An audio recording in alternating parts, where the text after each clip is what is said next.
Por que a maior parte da classe artística é de esquerda? Olha, a gente tem que facilitar um pouco essa discussão, porque esquerda e direita são categorias que todo mundo sabe, vem da Revolução Francesa, blá blá blá. E o Brasil hoje está muito irado, assim, o Brasil está meio histérico, né? Com essa coisa de esquerda, direita, é, essa coisa de que você tem que ficar provando o tempo inteiro que você é de esquerda, você tem que ficar provando o tempo inteiro que você é de direita. Eu pessoalmente fico com um pouco de bode, isso me dá um pouco de sono, essa polarização. Mas há um histórico, né, da classe artística estar associada à esquerda. Primeiro, acho que há uma influência muito grande do movimento romântico. Porque quando as vanguardas e o movimento romântico se impõem, e o romantismo é uma espécie de... uma espécie não, ele é um movimento que aponta o nascimento do mal-estar com a modernização, então, e o romantismo, ele, na verdade, criou praticamente a noção de classe artística ou de arte tal como a gente conhece, né? Então, o romantismo sendo um momento negativo da modernização, sendo um momento em que você aparece o sentimento de que você vira coisa, esse sentimento que você tem aí, que se você não funcionar direito você perde emprego, sabe o que é verdade? Esse sentimento aí que você tem que descobrir coisas novas o tempo inteiro para conseguir continuar a sobreviver e ganhar dinheiro, esse sentimento que a gente chama em filosofia de reificação, você vira coisa. Então o romantismo traz isso à tona, né? Essa sensação de que a modernização está destruindo a vida, modernização burguesa, a única que a gente conhece, que de alguma forma está destruindo a vida, né? Está fazendo a gente virar coisa. Então há uma certa relação histórica entre o surgimento da ideia de arte que a gente tem no mundo moderno e a ideia de que isso está associado a uma negatividade da modernização. E essa negatividade da modernização acabou se concentrando muito no que se convencionou chamar de esquerda, né? Movimentos que criticam o capitalismo, movimentos que criticam a vida burguesa, movimentos que criticam a chamada desumanização, né? Produzida pelo capitalismo e pelo vínculo do que os comunistas capitalistas chamam de relação capital-trabalho. E aí então você tem uma relação histórica que de algum modo sustenta mesmo essa ligação. Agora eu acho que é uma outra coisa, né? E digamos, essa é uma explicação histórica, filosófica, mas eu acho que é uma outra coisa, além dessa relação com o romantismo e a crítica do mal-estar moderno burguês. A classe artística, ela está historicamente associada à esquerda também, porque no caso do Brasil, por exemplo, ela tem uma tendência a depender de editais, ela tem uma tendência a depender do Estado, não gira muito dinheiro, então inclusive quase simbolicamente, se você é um ator ou uma atriz que não ganha grana, se você se acha de esquerda, que você está ajudando o mundo a ficar melhor, que você sabe essa coisa baratinha que a esquerda vende, que você é humanista, é gente boa porque se diz de esquerda, e a direita não ajuda muito, né, porque de vez em quando tem umas reações assim completamente autoritárias e violentas, mas assim, às vezes você é um duro, o teatro não dá dinheiro, apesar de eu adorar teatro, mas não dá dinheiro, e aí você ser de esquerda significa que você tem algum capital simbólico, né? Você está a favor do bem, você vive de edital, você vive de dinheiro público, você não consegue captar dinheiro do mercado, inclusive porque a elite econômica brasileira é bastante desinteressada em investir em cultura, não acredita em ideia, é claro que tem exceção, a gente precisa sempre dizer isso, porque hoje a gente vive no mundo dos ofendidinhos, então daqui a pouco vem lá um pentelho e diz, não, eu invisto, não sei o que e tal, então é sempre bom a gente lembrar que existem exceções gloriosas de fato. Então a relação entre a classe artística e a esquerda é uma relação tanto histórica quanto uma relação, digamos assim, oportunista, em que, dado a pobreza e a dificuldade financeira, resta a parte da classe artística se achar do bem e se achar a favor do ser humano e das vítimas sociais. Mas é evidente que você não precisa ser de esquerda para ser artista, basta você ter talento.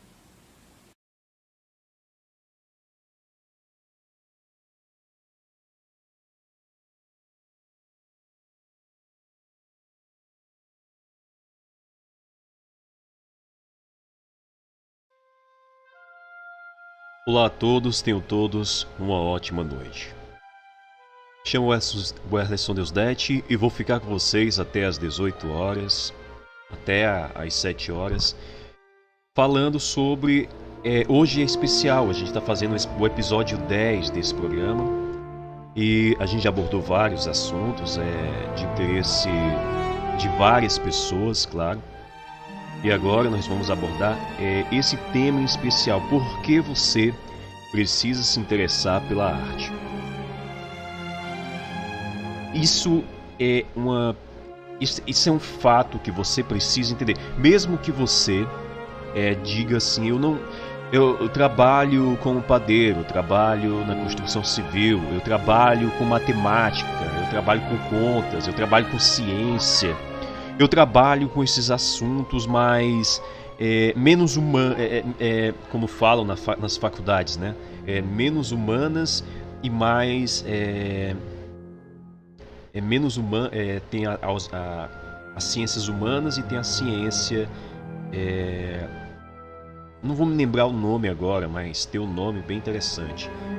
Então, nós temos esses dois espectros, né, da sociedade que se divide.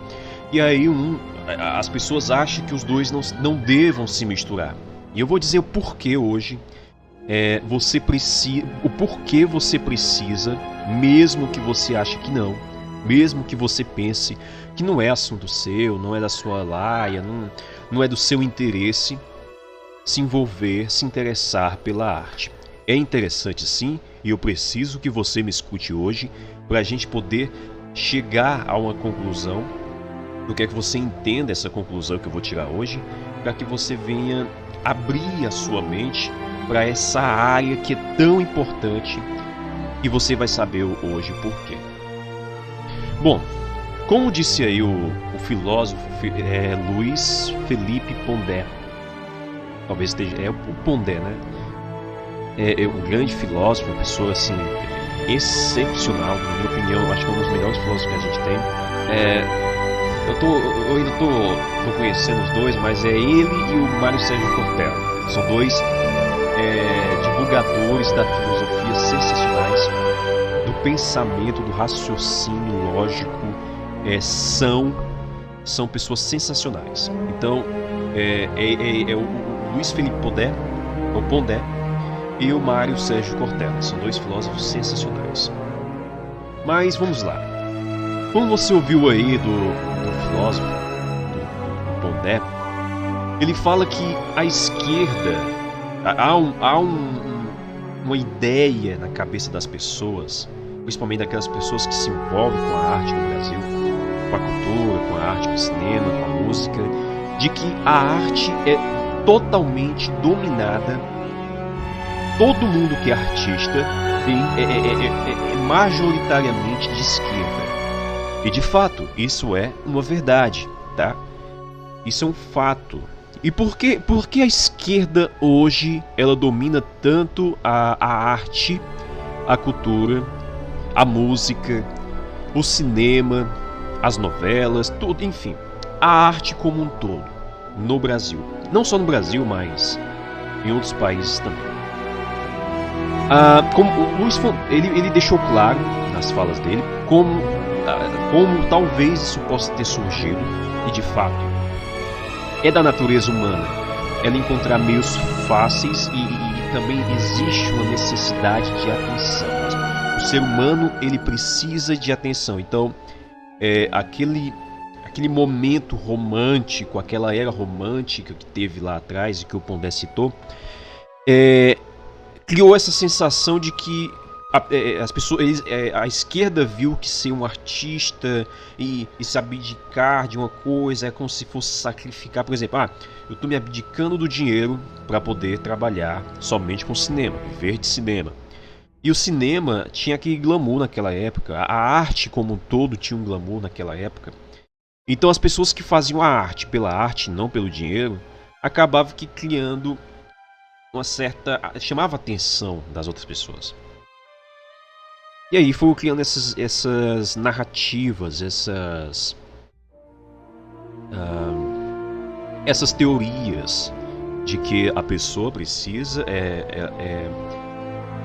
de que a pessoa tem que ser boa. Enfim, eles criaram essa imagem, eles vendem essa imagem para tentar te convencer que eles são bonzinhos, que eles são o centro das atenções. E a arte, ela faz isso, ela chama a atenção das pessoas.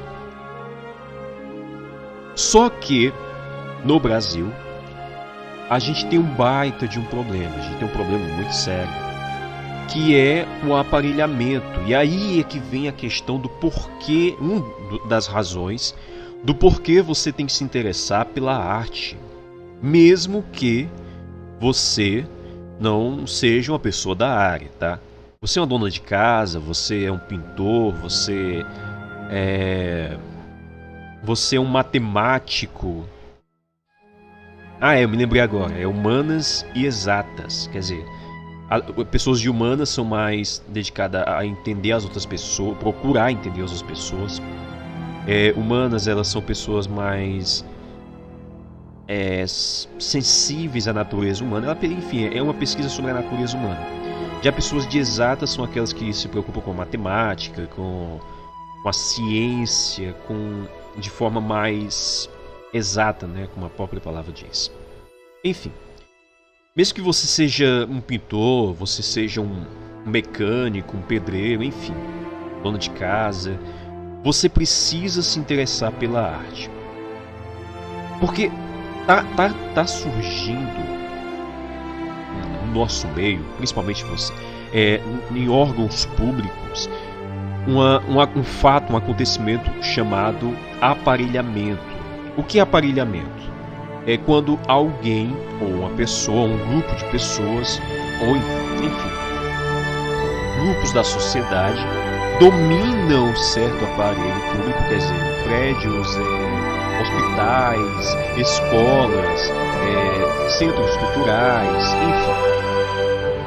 Então essas pessoas, elas dominam, elas fecham, elas lacram, elas tratam aquele ambiente público como se fosse algo privado delas. Então isso é aparelhamento. Então tá acontecendo isso agora, já há muito tempo já também. Tá acontecendo esse aparelhamento das escolas, das universidades, da arte como um todo. E hoje a esquerda domina duas áreas importantes. Ela aparelhou duas áreas importantes, áreas públicas importantes do nosso país, que é a escola, as universidades, a educação em si, e também eles dominaram os centros culturais, as artes. Por isso que eles dominam tanto e têm muita força com a arte aqui no Brasil. Então, você precisa entender que se você não tomar posse, se você não participar, se você não se envolver, vai vir alguém e vai tirar isso de você. Mas considere assim, é como se fosse um filho. Você não dá atenção para seu filho cresce e vem alguém e oferece algo melhor para ele, dá uma atenção melhor para ele, e aquele filho acaba saindo das suas asas, para de ser aquele menino carinhoso, aquela criança carinhosa, atenciosa, e passa a ser uma pessoa rebelde, uma criança perturbada, uma criança sem um discernimento correto da realidade. E é isso que a esquerda faz hoje. Eles dominam esses equipamentos para alcançar os jovens.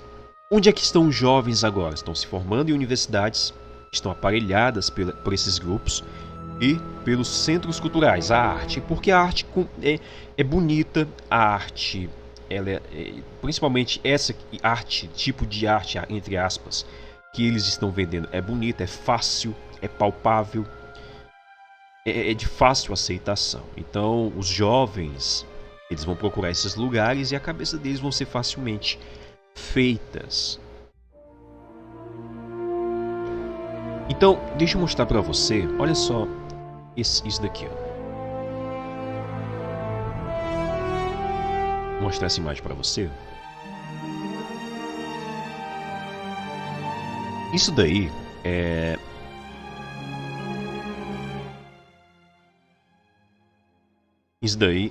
é uma banca do MTST, do grupo terrorista MTST,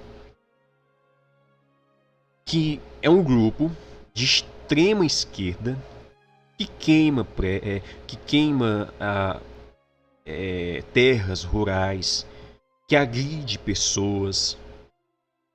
São pessoas extremamente violentas e que não aceitam não como resposta. Vocês querem a sua terra, não tem outra, você tem que dar a sua terra. E eles são extremamente violentos. Então veja só, eles têm uma barraquinha de venda de produtos, de alimentos, dentro, e aqui não é qualquer lugar, é um espaço público que foi recentemente reformado, e antigamente era um espaço muito famoso, muito importante para o Ceará na época, que era a estação, ali, a Praça da Estação, ali no centro de Fortaleza. E foi reformado para se transformar na Praça Estação das Artes. E assim que foi feito, e assim que foi entregue a obra, a reforma, imediatamente colocaram isso daí. Barraquinhas do MST. Quem vê, quem bate o rosto fala, nossa, é uma coisa bonitinha, é uma coisa bem feitinha. Ah, eles só querem vender as coisas deles pra ganhar dinheiro, pra... Enfim. São pessoas humildes, né? Tem aquela narrativa toda. Só que é isso que eu tô tentando falar pra você. Não caia na narrativa, não caia naquilo que é fácil, naquilo que é vendido.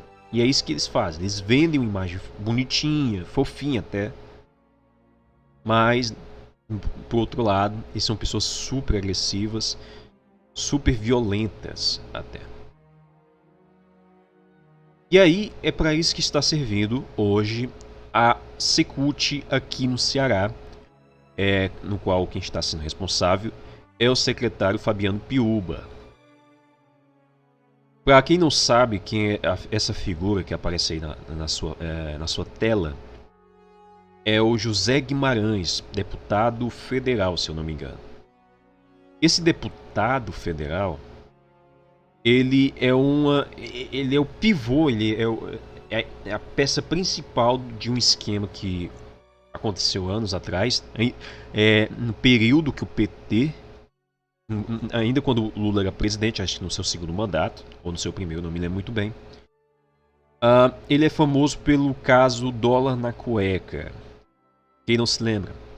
Ele estava levando 100 mil dólares, se eu não me engano, em uma maleta, e outra quantia em dinheiro, milhares de reais, na cueca. Não necessariamente ele, mas parece que um de seus assessores.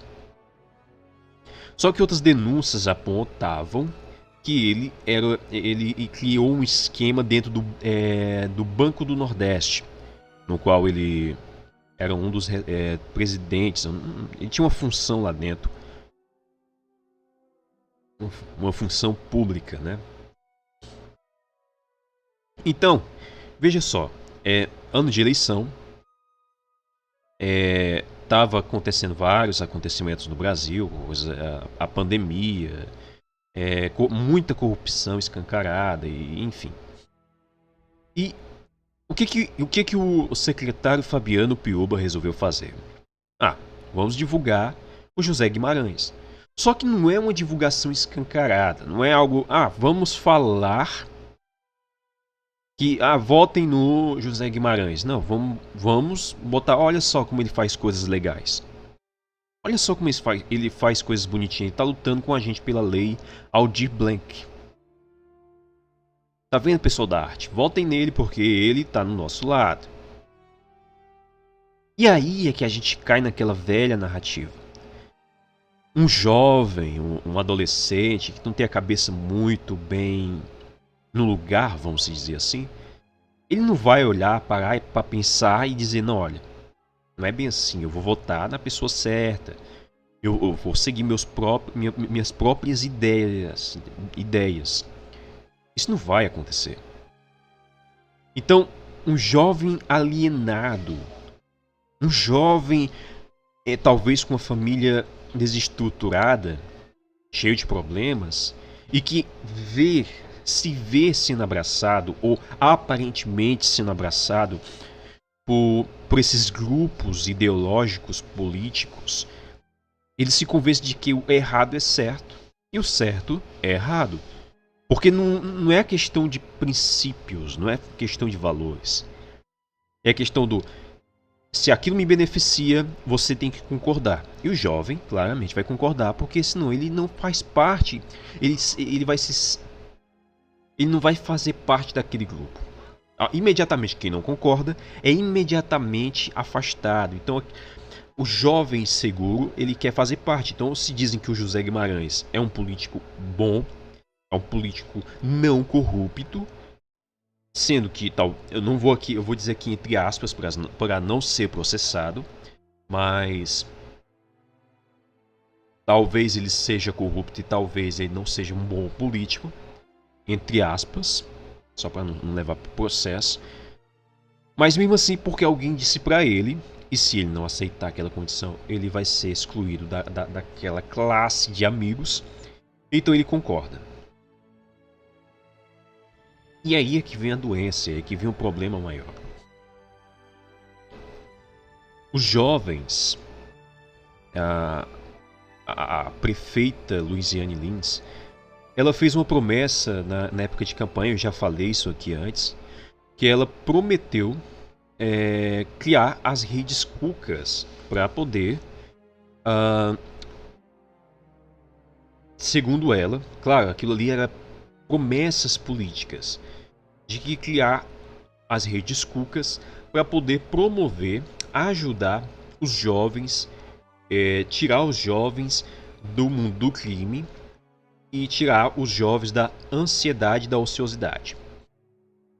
Porém, na prática as coisas não funcionam assim, e eu vou mostrar para você um vídeo no qual eu fui atrás desse serviço público, porque eu estava precisando na época. E veja só, é assim, de tanto apanhar, de tanto sofrer represálias e outras coisas, eu tive que... E assim, eu queria gravar um documentário para mim ganhar um edital, para mim participar de um edital, e eu queria fazer exatamente da Rede Cuca, mostrar aos jovens, eu ia falar bem. Só que aí eu percebi que, cara, não adiantava eu forçar a barra, eu tinha que falar a verdade. Então eu me senti tão mal que eu disse, eu vou gravar e eu vou mostrar a hipocrisia desse pessoal. Infelizmente eu não consegui gravar do jeito que eu queria. Eles estão muito mais... na época tinha aqueles políticos, aquelas figuras que iam com a câmera e questionar as pessoas, assim como o Arthur Duval do MBL. Então essas pessoas, elas se preparavam. Então elas sabiam que quando o cara queria gravar alguma coisa já era um perigo. Então eles boicotaram muito a minha entrada no Cuca para fazer gravação. E mesmo que eles desconfiassem que eu ia fazer alguma denúncia, alguma coisa grave, eu queria só gravar o equipamento, não ia falar com ninguém. Mas eles não queriam saber. Você vê, né? É um desrespeito, é uma imoralidade completa com os jovens. E eu vou dizer, e já depois que eu mostrar o vídeo, eu vou dizer pra você o porquê a Rede Cuca não deu certo. Bom, agora são 8 horas e 38 minutos, segunda-feira. Acabei de gravar aqui na Praça Santa Cecília. Tô indo a pé lá pra Cuca Mundubim agora. E assim, não é de fácil, você com máscara, sem água, é muito complicado. Então, vamos lá, vamos na fé.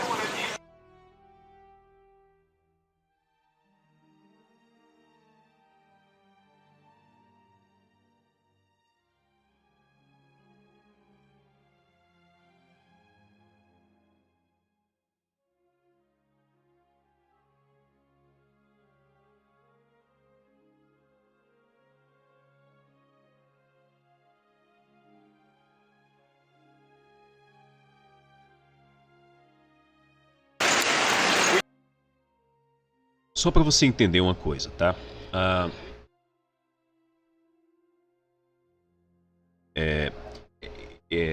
Aquela parte eu estava na Praça Santa Cecília, aqui no Bom Jardim. E eu estava indo a pé até o Cuca. Se eu não me engano, deve ser uns 5 km, 10, eu não sei. Era muito longe a distância do Cuca até minha casa. E eu queria ir a pé até lá. E não era a primeira vez que eu estava indo. porque eu queria conseguir um edital, porque eu estava sem condições nenhuma, assim como hoje, mas muito mais naquele dia. E eu queria dinheiro para mim poder viver o básico. Então eu tive a ideia de fazer um documentário sobre a Rede Cuca. Eu ia fazer um documentário de verdade, falar os lados positivos e negativos.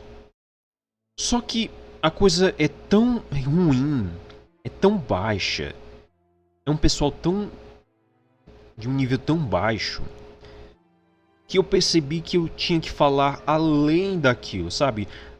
O documentário, normalmente quando fazem um documentário, um filme, ou na verdade um documentário, uma série jornalística, uma matéria jornalística, você vê que no Brasil sempre tem um padrão, né? E acima de tudo, as pessoas não percebem isso. Tem aquele cuidado para não falar de certo assunto porque pode ser prejudicial. Por exemplo, não pode falar de certo político. Então, eu percebi que eu não podia fazer desse jeito. Eu tinha que falar a verdade e massivamente. E esse trecho de vídeo era o meu preparo para criar o documentário que eu estou produzindo ainda. Eu estou criando roteiros e muito mais, que vai ser sobre a deficiência do serviço público de Fortaleza. Portanto, se você puder ajudar via Pix, o Pix está aí nos comentários, na descrição desse post, desse vídeo. Você pode enviar um Pix até de R$1, ajuda muito. A gente tem servidor, se você quiser a gente pode te dar um e-mail da WDS Plus para você gratuitamente. Tá? Você doar acima de R$10, a gente dá um e-mail para você ficar usando por um tempo limitado, claro. Mas você pode ficar usando esse e-mail, um e-mail pessoal seu, o seu nome, @wdsplus.com.br, tá bom? E tem outro serviço que a gente também vai oferecer, se você puder ajudar. Você pode acessar você pode enviar via Pix ou entrar no site da wdsprodução.wdsplus.com.br, tá bom? Bom, nesse trecho eu estava indo a pé e aí eu parei, eu tinha uns 50 centavos no bolso e aí eu fui comprar em um mercadinho aqui no bairro. Na verdade, já em outro bairro, né? No bairro vizinho aqui. E o senhor, ele me vendeu os produtos e a gente conversou e tal. E ele sabia que eu ia. Eu falei pra ele que eu tava indo a pé pra Rede Cuca, pra Maraponga. E ele se prontificou e me ofereceu R$7 pra passagem. Eu sabe, assustado com aquilo, sabe? Foi uma surpresa pra mim, porque você tem que entender uma coisa, o Bom Jardim ele é muito hostil. As pessoas elas têm dificuldades pra ser, sabe, fazer as coisas básicas, ser gentil, se prontificar a ajudar as outras pessoas, porque existe uma certa hostilidade. Mas enfim, isso é um outro comentário que eu posso fazer em um vídeo em breve. E aquilo me assustou, eu não esperava por aquilo. Porque é normal, ele desconfiou de mim porque é muito comum aqui no bairro as pessoas desconfiarem. É jovem, tá andando sozinho, pode ser um assaltante, um bandido. Porque o Bom Jardim é assim, é um pouco perigoso. Já foi mais, mas ainda é perigoso, como o Brasil é perigoso. Então existe um excesso de desconfiança. Só que ele desconfiou de mim, só que a gente foi conversando e ele ganhou confiança em mim. E eu fui contando a minha história, o que eu tava fazendo, e ele me prontificou a ajudar. Só que eu neguei o dinheiro, porque eu fiquei assustado e também fui modesto, né? Falei, não, olha senhor, não faça isso, eu não quero não, muito obrigado, tá? Só que claro que eu me arrependi depois, né? Eu fui a pé e voltei a pé e, nossa, eu quase desmaiei na volta porque já era meio-dia, não tinha bebido água, eles não me ofereceram água, você vai ver no vídeo. Eles não me deram comida, eles me deram nada. E sabe, eles ficaram rindo de mim quando eu saí da sala, que eu não consegui gravar.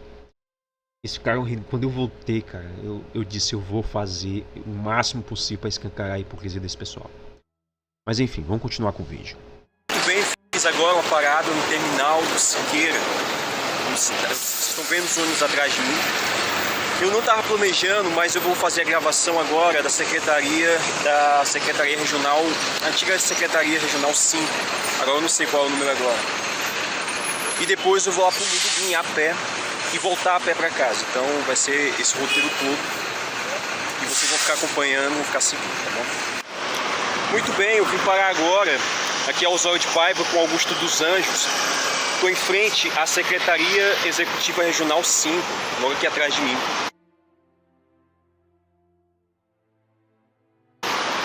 A primeira coisa que eu notei é, não sei se vocês estão vendo lá no fundo,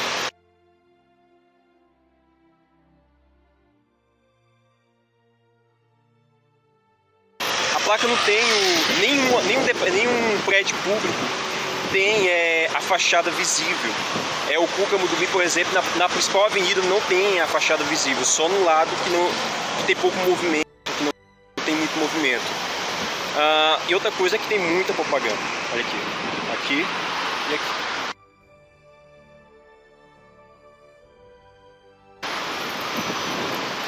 Agora, eu não tinha planejado vir pra cá, mas aí eu pensei, não, eu tô cansado, eu vou descansar e vou gravar a Regional 5. Agora, tem que aprender a gravar. Agora eu vou lá pro Cuca Mudubi fazer a mesma coisa que eu fiz aqui. Até mais.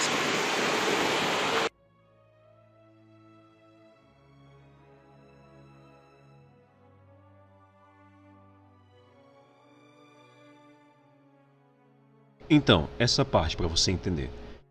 Eu ia gravar um trecho para o documentário da C5, porque eu fui em um período naquela época, tentar conseguir um emprego no Cine daquela regional.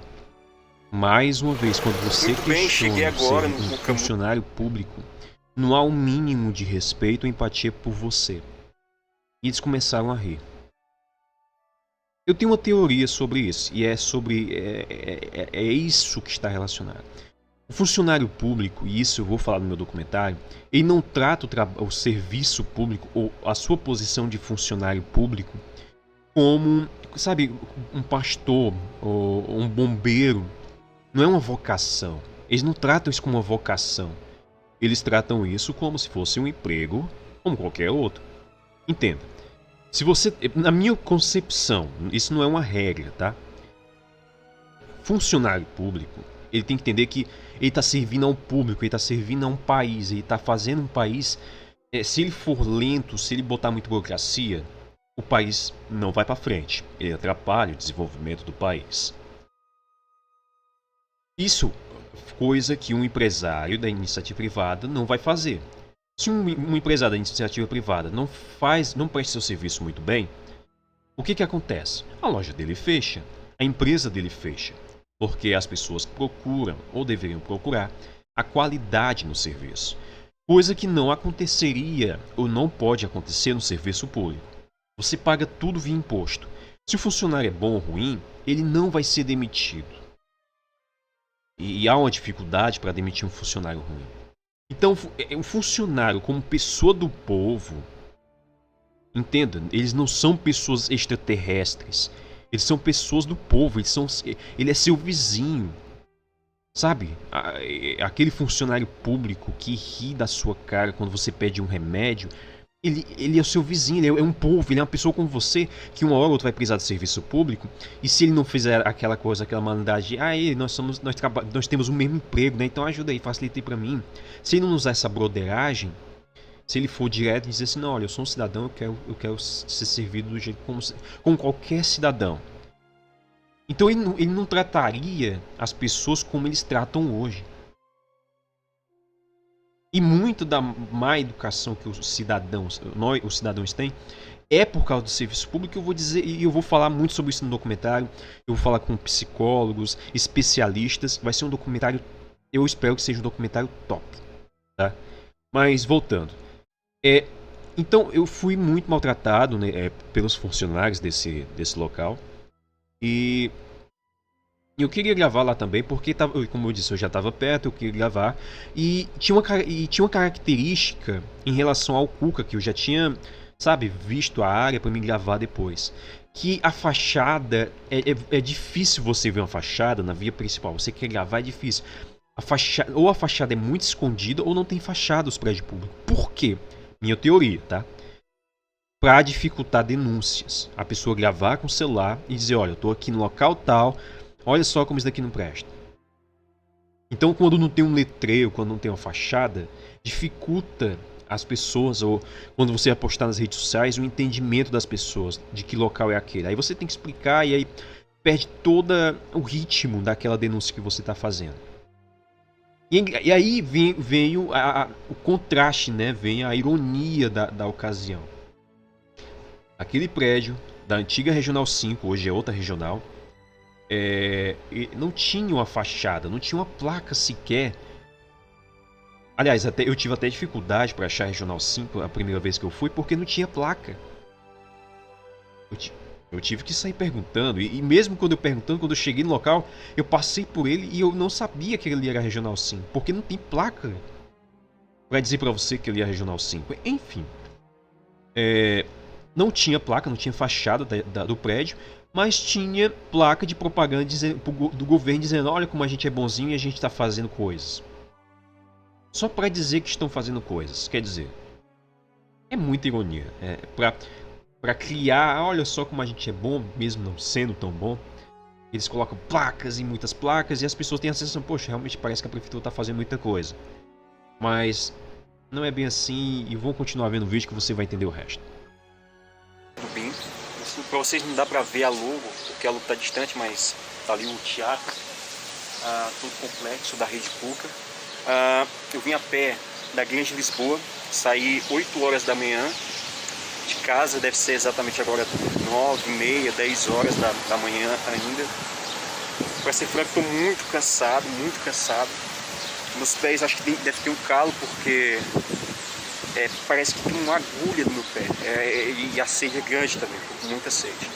Agora eu vou pedir licença para poder entrar no equipamento e poder tomar um gole d'água e também poder gravar algumas outras cenas e outros takes para esse documentário.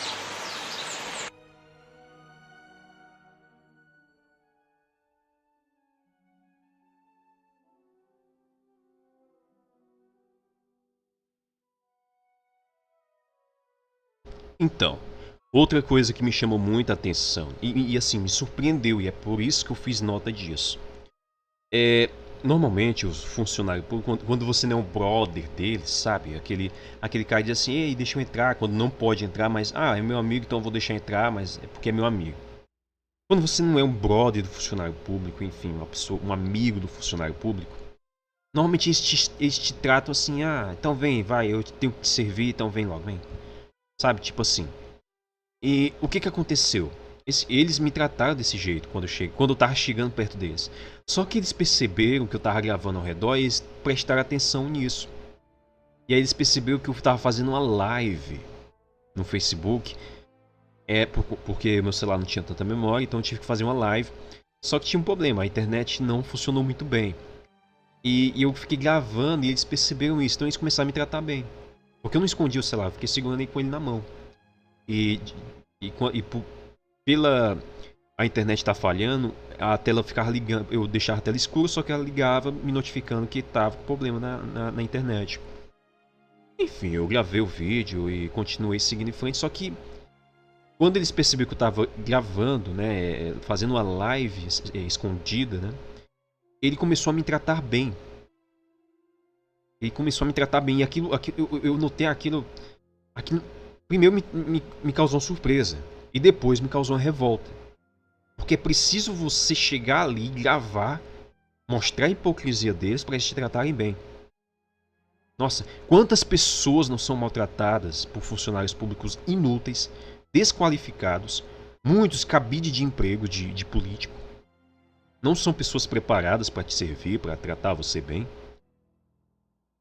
E aquilo me revoltou.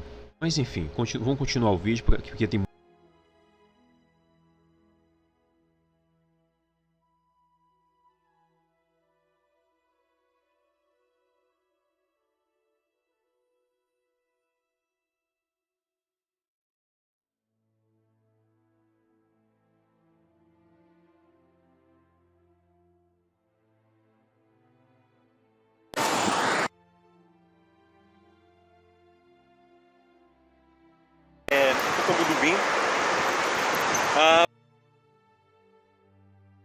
Então, aqui já é outra parte que eu quero chamar você a atenção, tá?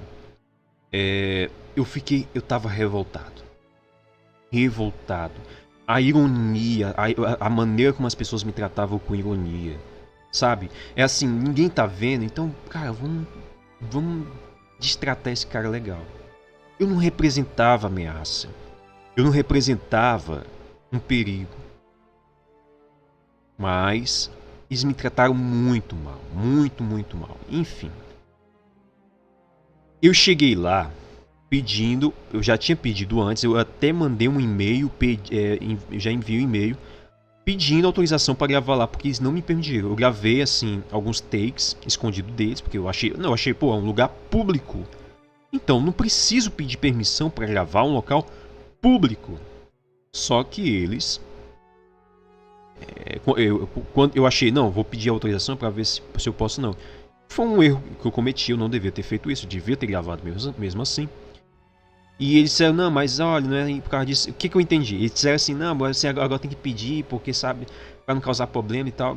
Por quê? Porque eles sabem que as pessoas estão fazendo denúncias, as pessoas não aguentam mais.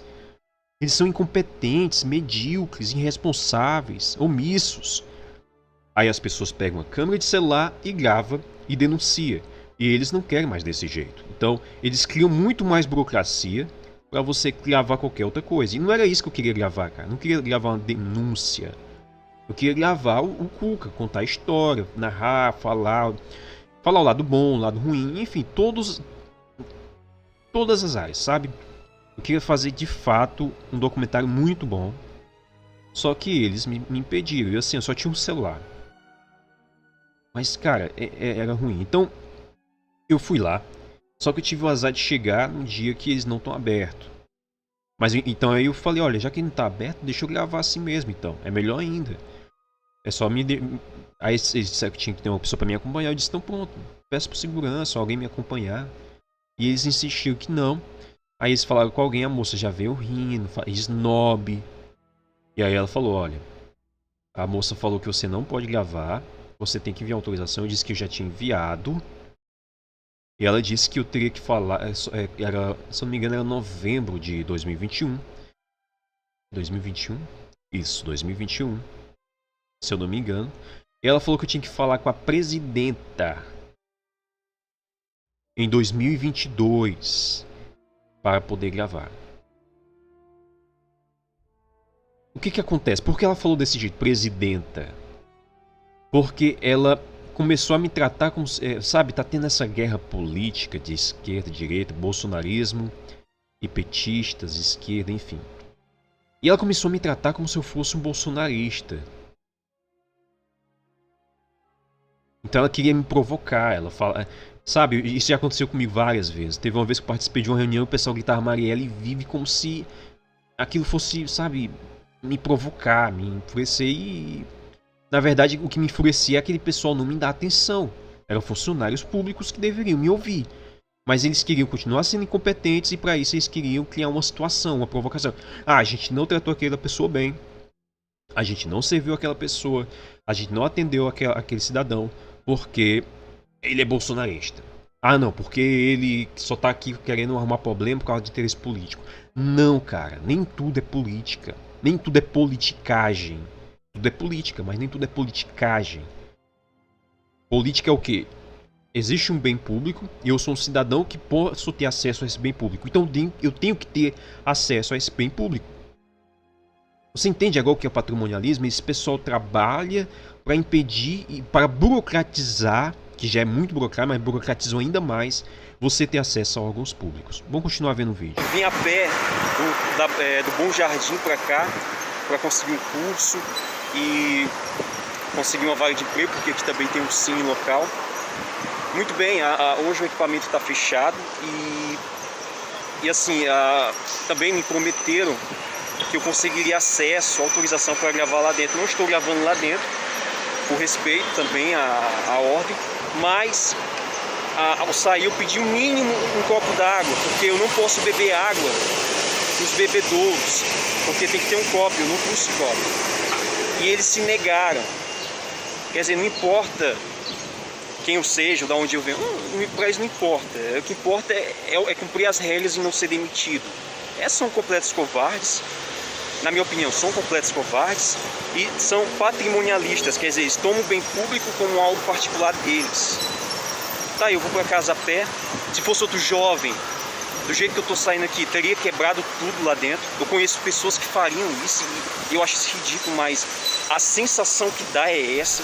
Mas em respeito, eu simplesmente estou saindo muito triste, muito chateado, porque para eles não importa se você está se esforçando, se você é uma pessoa que está correndo atrás, se você veio a pé, porque eu duvido que algum deles antes todo dia a pé para conseguir uma vaga de emprego. Não, eles têm emprego garantido, mas eu não, eu tenho que continuar a luta. Vai dar hora do almoço, talvez eu chegue um pouco mais tarde, nem tenha comida na minha casa. É revoltante, é muito revoltante, mas é isso, esse é o serviço público, é isso. Vim a pé, eu tô com os pés doendo, pô, eu acho que deve ter um calo, porque parece uma agulha no meu pé. E é isso, tá ali a logo do Cuca. Gente, vocês não fazem ideia, esse documentário vai mudar a história do serviço público de Fortaleza. Eu estou expondo algo que, nossa, e eu não preciso quebrar nada, invadir nada. Não, eu vou só falar. A decisão vai ser de vocês.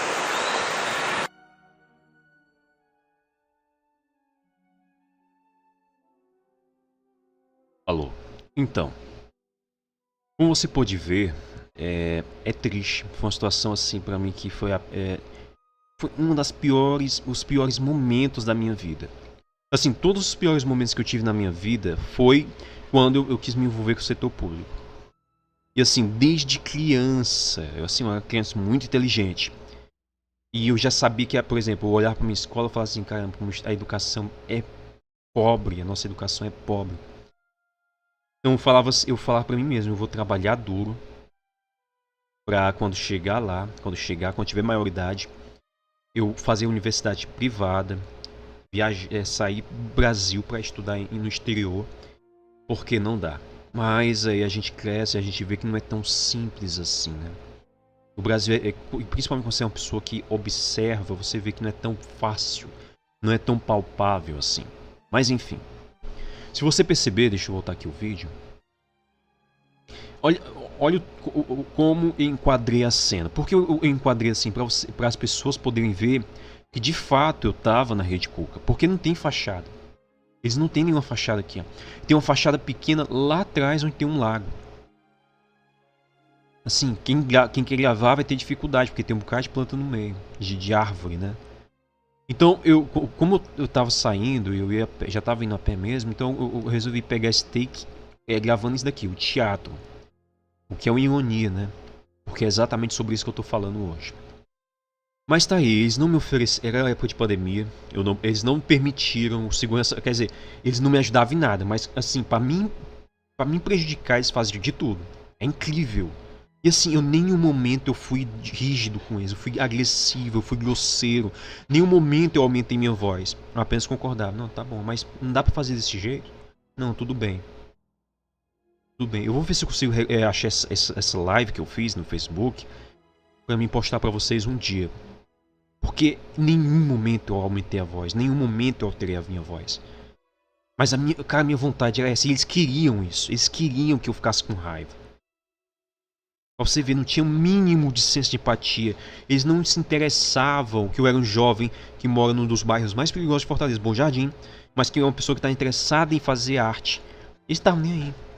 Eles só queriam criar burocracia para mim não ter acesso ao equipamento. E eles criaram essa burocracia. O segurança veio até mim, quer dizer, a primeira vez que o segurança veio. E ele me negou, ele não permitiu eu beber água do bebedouro por causa da pandemia. Por isso que eu estou de máscara nesse vídeo. E principalmente, eles não permitiram. Eles não me deram, não me ofereceram, mesmo pedindo, um copo descartável. Sério que não tinham, que não sei o que, enfim. É um absurdo. E aí é que vem a questão. A Rede Cuca, aqui em Fortaleza, ela falhou.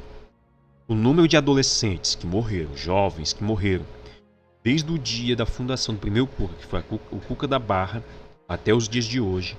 Esses prédios são caros, milionários, rios de dinheiro são gastos pra nada nesses prédios. a não ser fomentar partidos políticos, ideologias políticas, politiqueiras, melhor dizendo, não serve, não presta. Muitos jovens morreram. E muitos jovens... Tem uma história que eu até citei pra mulher, porque eu já tava com raiva. Eu falei assim, moça, olha, uma vez eu tava entrando no PUC e me negaram um livro.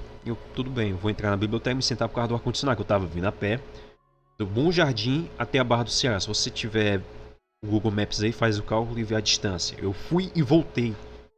Eu saía de manhã, porque era 2 aulas. Chegava lá de manhã, ficava até a tarde sem comer nem somente bebendo água. E aí chegava em casa 8, 9 horas da noite, cansado, só para fazer um curso. O curso mais pobre que eu já fiz na minha vida. Na verdade, eu nunca fiz um curso, mas o meu primeiro curso foi esse curso e foi o curso mais pobre que eu fiz na minha vida. A professora só ensinava o que ela via no YouTube. O que me fazia perguntar, poxa, então o que custa eu pegar R$1 e ir no Lan House e ver vídeos do YouTube? Eu não quero ver vídeos do YouTube, eu quero experiência, eu quero prática. Isso nunca aconteceu lá dentro. Enfim. Eu falei pra essa moça, olha, uma vez eu entrei lá e tinha uns adolescentes, umas crianças entraram e começaram a quebrar os computadores da biblioteca, a ofender os funcionários simplesmente ficaram quietos. Quer dizer, nem moral eles tinham para repreender aquilo. E o que eu entendi, aquelas crianças entrando, aqueles adolescentes entrando e quebrando os computadores, batendo nos teclados, nos mouses, batendo na tela do computador, dizendo pro cara ligar logo, e o cara lá tenta dizer que não podia porque tinha que ler um livro. Só que ele me negou um livro, né? Incrível, né? As crianças diziam assim, não, olha, não tem esse negócio não, eu quero que ligue agora. E o cara ligava porque com medo, né? O que eu entendi naquela hora? Era uma represália. Aquelas crianças, aqueles jovens, em algum momento, eles foram maltratados ou eles foram esnobados, como assim como eu fui, por funcionários públicos. É sério, é incrível como funcionários públicos incompetentes, eles têm um nariz empinado. É incrível, faça o teste. Faça o teste. Eles falam como se, não, mas entendo, eu entendo melhor as coisas que você e você não entende nada. Então, entenda, olha, o serviço público não presta porque eles nunca vão dizer que é por causa deles, né? Mas é por causa deles no documentário, eu vou mostrar pra você isso. Enfim. Deixa eu tirar aqui meu rosto, já apareci demais. Enfim. É isso. E aí eu contei, eu falei, olha, aquelas crianças agrediram aqueles funcionários, aqueles equipamentos, porque eles estavam fazendo uma represália de alguma coisa que aconteceu com eles. E ela não entendeu e ela começou a me chamar a falar Marielle Vive, sabe, quer me provocar porque achava que eu era um bolsonarista. Aí eu fiquei me perguntando, e se eu fosse bolsonarista? E eu, sei lá, agredisse ela como ela estava me agredindo ali naquele momento, né, verbalmente. Eu ia ter uma resposta dela. Ela ia chamar a polícia, ou a guarda, e um segurança, enfim. Agora, eu era um jovem comum, e ela demorou pra perceber isso, que queria fazer uma gravação. Por que ela não teve uma ação igual ou proporcional ao que ela faria se eu fosse um bolsonarista que, sabe, devolvesse o que ela estava me fazendo ali naquele momento? Aqueles funcionários públicos incompetentes. Então, pessoal, eu preciso que você se envolva com a arte. Eu preciso que você se envolva com a cultura. Se você é pai, você não tem um tempo para isso, poxa, ensina o teu filho. E aí é que vem a questão, é aí é que vem a parte mais importante, que eu acho, tá? Que é assim, a parte mais importante que você precisa entender. A arte não é isso que ensinam não, tá? Nos centros culturais. Não é funk, não é rebolar. A arte... Essencialmente, a arte ela é a busca da beleza, ela é a busca da alma, é a busca da pessoa por ela mesma. Ou a busca dela pelo divino, pela espiritualidade. A gente sempre esquece da espiritualidade. E hoje a arte não é espiritualidade. A arte é emoção. E arte não é emoção, entretenimento é emoção. Fazem um filme, usam a arte para fazer o filme. O filme não necessariamente não é arte, tá? Mas usam a arte para fazer o filme. Aí a gente vai ter que debater esses conceitos, mas na minha concepção, o cinema não necessariamente é arte. A arte é usada para fazer o filme, porque a arte é isso, é você buscar o entendimento humano, o espírito humano, a alma humana.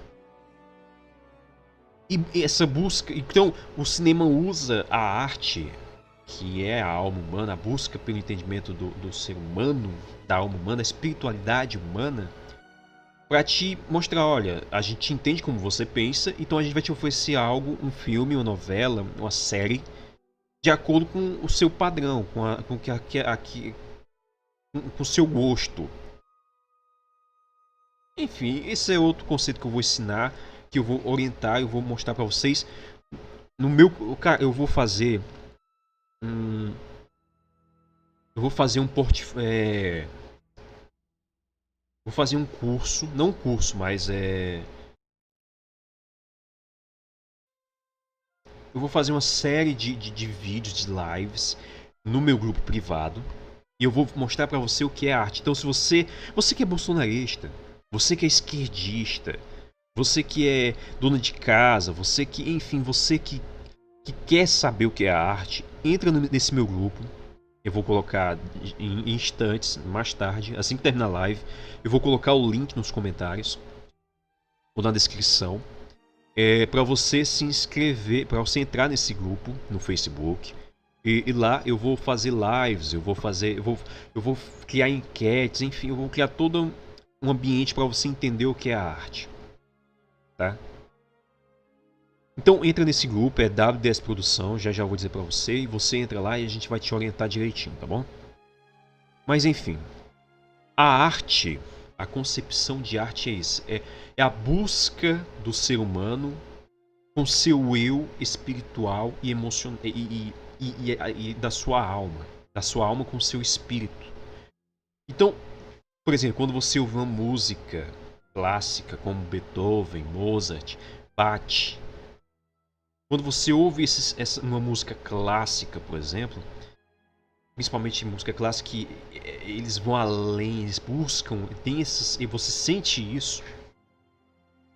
Você sente essa sensação de que você tá, sabe, você tá se achando, você tá, sabe, aqueles conceitos que você perdia, aquelas preocupações, aquilo que você esqueceu por causa das preocupações, volta à tona porque a música certa, ela te prepara para ser uma pessoa melhor. Assim é o filme, assim é a novela, assim é a música, assim é todo tipo de material de entretenimento. Tá? E aí é que vem a concepção. Só que, claro, hoje em dia há essa deturpação. Porque precisa ser palpável, as pessoas querem facilitação, querem que seja palpável a elas. Por isso, há alguns anos atrás, até hoje em dia, havia uma força para tentar denegrir, rebaixar a música clássica ou qualquer outro conceito de arte nesse sentido, de entretenimento nesse sentido, dizendo que era coisa de burguês, que a música clássica era coisa de elite. Só que não era isso. A música, o problema dessas pessoas que falavam isso é que elas não conseguiam alcançar aquele nível que a música clássica, as clássicas exerce e perde. Então é mais fácil você consumir qualquer outro tipo de música, como o funk. Então é mais fácil, é mais palpável hoje você ver a Anitta rebolando. Na verdade, eu sinceramente só conheço a Anitta por rebolar. Eu nunca vi ninguém dizer assim, nossa, olha essa música da Anitta como é boa. Nunca ouvi. As pessoas só falam da Anitta porque ou ela tem opiniões muito adversas, ou porque ela dança e rebola e a mídia dá destaque a isso. Mas pela música nunca. Olha só como a música da Anitta é sensível. Olha só como a música da Anitta ela toca. Olha só como a música da Anitta proporciona um bem-estar, uma sensatez, ou até mesmo um divertimento. Não. Na verdade, as músicas da Anitta, eu não tenho nada contra ela, a não ser quando ela abre a boca. Ela fala muita besteira. Tirando isso, eu não tenho nada contra ela. Ela pode rebolar, fazer o que quiser. Mas não tem isso. E aí vem outro problema que a arte, a pseudo-arte, a pseudo-cultura que estão criando nesses dias atuais, que é o patrocínio, da libertinagem, o patrocínio, a facilitação da libertinagem. Entenda, libertinagem é diferente de liberdade. As pessoas, por exemplo, dizem, eu quero ter liberdade de expressão. Não confunda. A liberdade de expressão, quer dizer, o direito de você poder falar, e a libertinagem, que é o direito, que é o pseudo-direito de você falar qualquer coisa. Você não pode falar qualquer coisa.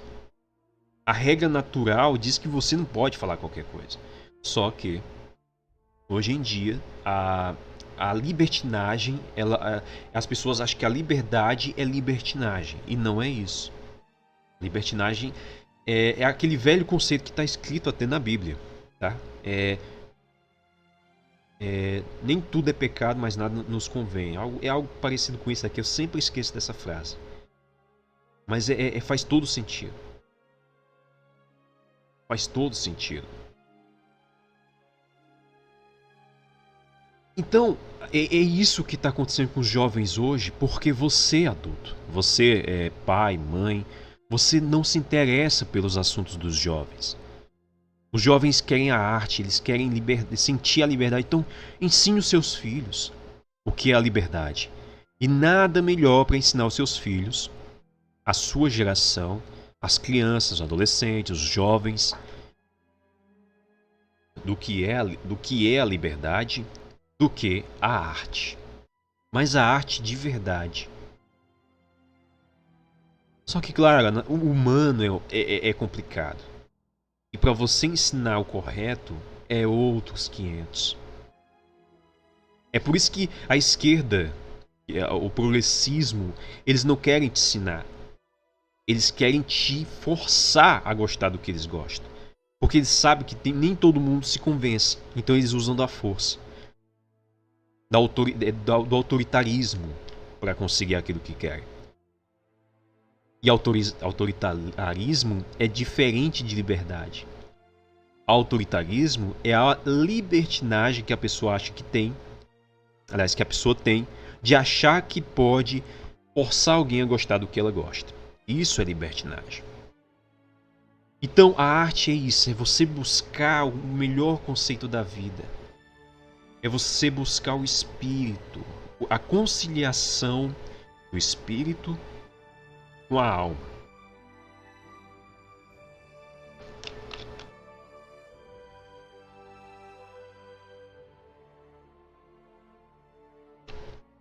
Desculpa, eu tava bebendo água, porque minha garganta tá doendo muito. E é por isso que esse conceito, ele é tão... Por exemplo, se você vê hoje artistas, é tanto que eu vou fazer uma homenagem aqui a um artista hoje, você vê que artistas, atores principalmente, eles têm tantos problemas. Cantores de rock, por exemplo. Cantores de rock são drogados, têm problemas de vícios, normalmente são pessoas que teve problemas com os pais, enfim. São pessoas que têm problemas ou têm sérios problemas com a realidade. Essas pessoas, elas se perdem, elas se distanciam exatamente por causa disso. Porque elas confundem a arte, aliás, confundem o entretenimento. Na verdade, esse conceito que eu tenho aqui não está bem formado, mas é mais ou menos isso. Eles confundem o entretenimento, a libertinagem, com a arte, com a liberdade, com a essência da natureza humana. Quer dizer, não a natureza humana, mas com a essência do homem. Então, é tanto que eu vou fazer essa homenagem aqui ao ator que fez o Tommy nos Power Rangers. Que infelizmente dizem, eu ainda não confirmei isso, mas dizem que ele se suicidou, ele cometeu suicídio, tá? Então, você vê como é complicado. Vamos supor que ele cometeu suicídio. Isso é muito comum a atores e muito mais. O Robin Williams, por exemplo, ele era comediante, parecia uma pessoa tão feliz, era uma pessoa que contagiava todo mundo. Só que foi encontrado morto por suicídio. Então, você vê que a arte, existe uma confusão do que é a arte e do que é o entretenimento. E na verdade, você vê que a esquerda ela nega, ela se presta a negar, dizendo que o que eles pregam, o que eles fazem não é entretenimento, porque para eles entretenimento é algo que pode ser vendido, e de fato é algo que pode ser vendido. Filmes é entretenimento e pode ser vendido. A arte é só uma ferramenta usada para fazer o filme ser bom. Mas é um entretenimento. E de fato, entretenimento é para se vender, é para você usar. Aí sim, entretenimento é para emoção. É para você sentir emoção. A arte não. A arte é para te fazer entender ou para te convencer daquilo, de certos fatos, de certas narrativas. Então, é isso. Essa é a diferença. Então, a primeira coisa que eu tenho que dizer nesse caso desse ator, é que talvez, né, se foi realmente isso que aconteceu, essa discussão, essa dificuldade do ator se distanciar daquilo que ele faz, né? Tem até uma frase que diz que a vida imita a arte, né? Que é uma falácia, imita o entretenimento. Ou eu diria que o entretenimento imita a arte. E a vida imita o entretenimento. Então, o que eu acho? Talvez ele estivesse se sentindo sozinho. Talvez ele tenha perdido a autoimagem dele. Talvez ele não... acho que ele entendia que talvez assim no subconsciente dele, é muito comum isso em atores, que era mais importante o Tommy do que a pessoa dele. Às vezes as pessoas elas querem ser valorizadas pelo que elas fazem e não por quem elas foram ou pelo papel que ela prestou, sabe? Então às vezes as pessoas querem isso, ou às vezes não, às vezes tem atores que conseguem separar, sabe? Não, olha, eu fiz algo, eu fiz um personagem, e as pessoas gostam daquele personagem porque eu fiz ele muito bem. As pessoas conseguem separar isso. Só que tem atores que não conseguem. E às vezes são pessoas solitárias, pessoas com depressão. E aí elas cometem esse crime. Porque existe uma distância da alma e do espírito daquela pessoa. Tá? E então você é religioso. Não, cara. Isso é o básico da vida. Isso é o básico. Você é espírito. O espírito é a inteligência. A alma é o sentimento. E aí é que você tem que saber separar os dois.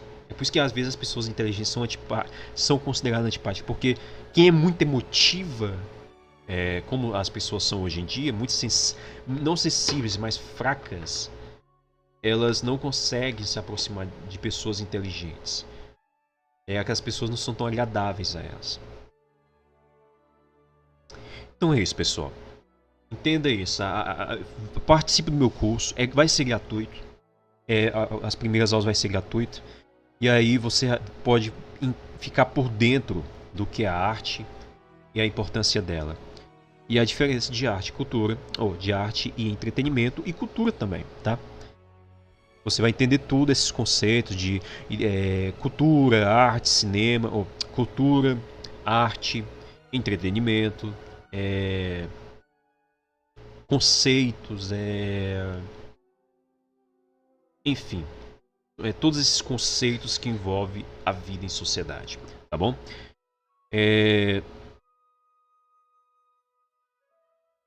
Fiquem com o Luiz Felipe Pondé, e muito obrigado e tenham todos um ótimo dia, uma ótima noite.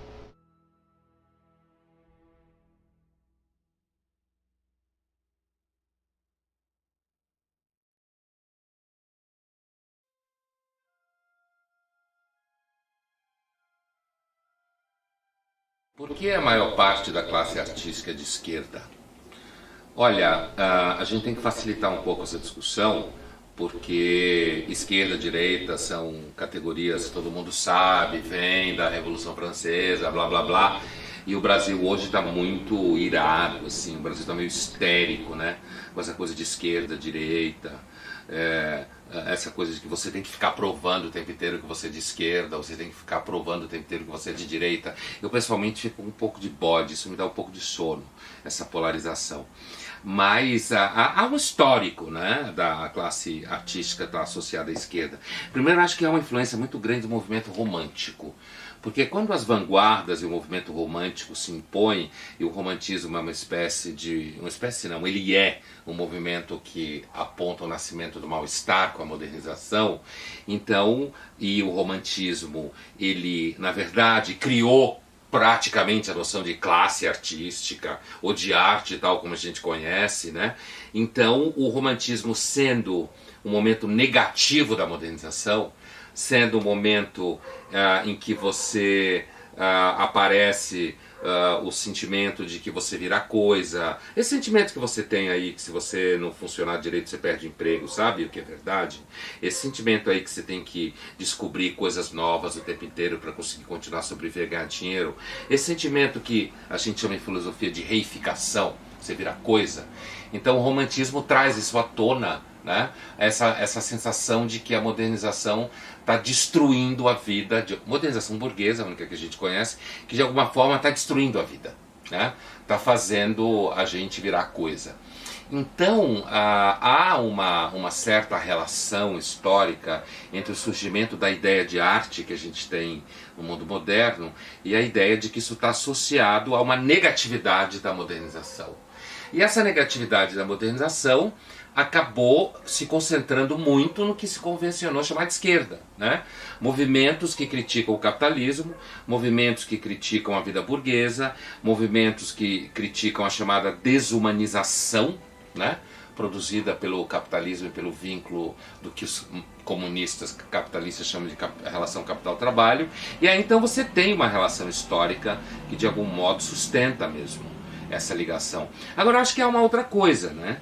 E digamos, essa é uma explicação histórica, filosófica, mas eu acho que é uma outra coisa, além dessa relação com o romantismo e a crítica do mal-estar moderno burguês.